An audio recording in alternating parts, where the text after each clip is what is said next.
যারা দেখতে পাচ্ছ পুরো দলে দলে এগিয়ে আসছে। এই যে চলে এসছি ফাইনাল, এই যে খেজুর গাছটা থেকে এই যে রস খাবো, রস ফাইনালি দেখো পুরো গ্যাং নিয়ে আমি চলে এসেছি। কোথায়? কন্যশাড়ি হাউসে। শান্তা, এই দেখো একটা পাখি পেয়েছি। গাইস, হয়ে গেছে সকাল 6টা বাজে এখন, কিন্তু সবাইকে মোটামুটি তুলে আমি রেডি করিয়েছি।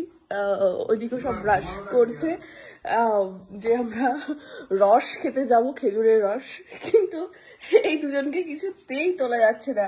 আর যার বাড়ি, যে হচ্ছে ওনার, সেইভাবে শুয়ে আছে, কি করে হয়? হ্যাঁ চলো চলো,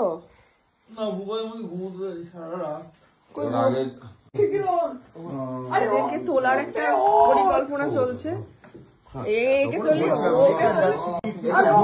রস খাবো, রস সকালবেলা কেন উঠবো?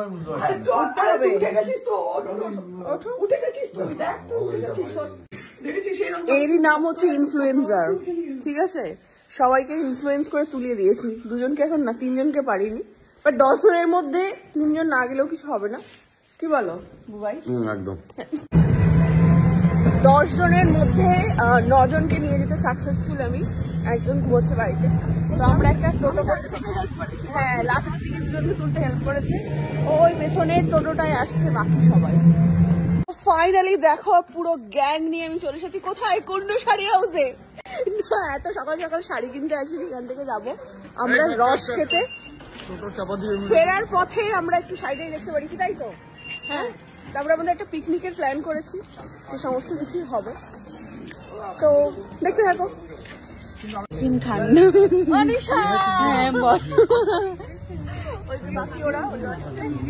টোটোতে, হ্যাঁ, আমরা তো 1 ঘন্টাও ঘুমাইনি রাতে।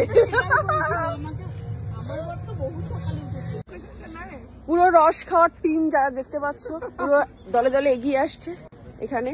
আর আমাদের রসের হচ্ছে টিম লিডার সামনে এগিয়ে যাচ্ছে। আমরা এরকম একটা গভীর জঙ্গলের মধ্যে দিয়ে, কিন্তু জায়গাটা ভীষণ সুন্দর। পুরো আম গাছে ভরা জঙ্গল। কি ওটা বহু বছরের পুরনো না? বহু বছরের পুরনো হচ্ছে আম গাছগুলো, বাগান। আমাদের টোটো ড্রাইভার শান্তা, এই দেখো একটা পাখি পেয়েছি।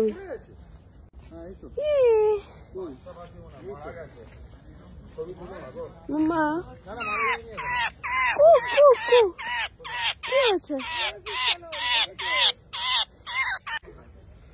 এই যে চলে এসছি ফাইনাল, এই যে খেজুর গাছটা থেকে এই যে রস নেমেছে এতগুলো।